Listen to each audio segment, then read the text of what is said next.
Yan, good afternoon po sa lahat ng aking mga followers. Yan, dito tayo kay Kuya Edwin. Kasi may nagpadala kahapon. Yan, tatlo sila. Hinatid ko na kaagad kasi alam kong kailangan na niya. Kasi yung mama niya ay doon daw sa Udyungan na pina-check up. Kita nyo naman yung sitwasyon ni Kuya Edwin.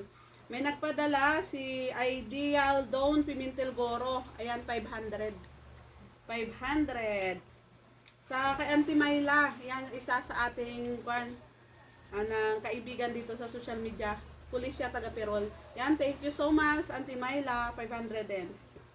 At saka kay Ma'am Linda Lumarda, yan, 250. Thank you so much po, Ma'am Linda. Kahit hindi po tayo masyadong magkakilala, ay nag-send ka po kanina. Thank you so much. God bless po sa inyo. Ayan, bali, 1 to 50. May nag-message sa akin na nagtatrabaho pa sila, kaya wala pa daw silang time na magpadala mga sponsor natin sa ibang bansa. Yan, maraming salamat po. Inuulit ko po, kumakatok po kami sa inyong mga mabubuting puso na sana po ay tulungan nyo si Edwin na kahit paano pang gastos nila, kasi tingnan nyo naman yung sitwasyon, nahirapan na po siyang huminga. So sa kukulangan ng pera, kaya minsan lang sila nagpapacheck up, no Edwin, no? Kaya nahirapan kasi siya lang mag-isa ngayon, no, naabutan namin siya lang mag-isa.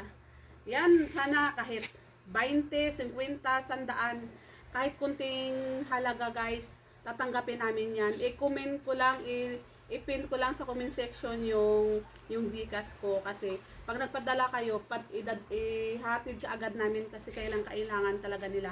Yan, thank you so much po sa lahat po na nagpadala. Anong hambalin mo? Anong hambalin mo, Edwin? Salamat po sa inyo lahat na nagbigay sa akin ng tulong. Malaking tulong na po sa amin ito ng aking mama. Salamat po sa inyo lahat. Sana may tumulong pa. Sana may tumulong pa na darating para kahit meron ka din igasto sa amin po para araw na pangailangan. Salamat po. Yan, thank you so much din po sa lahat ng mga nag-share ng aking video kahapon. Ang dami pong nag-share. Maraming salamat po. Lalong-lalo na po sa mga taga Romblon, ayan, taga San Andres, marami pong sumusuporta.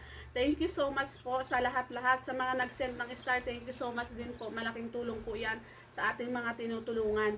Yan, thank you so much at saka God bless po sa inyong lahat. Sa mga gusto pang tumulong, message nyo lang po ako. Nagre-reply ka agad naman po ako kasi alam nyo naman, kailangan talaga nila yung tulong. Yan, thank you so much po. Sana po ay may tumulong pa. Thank you so much.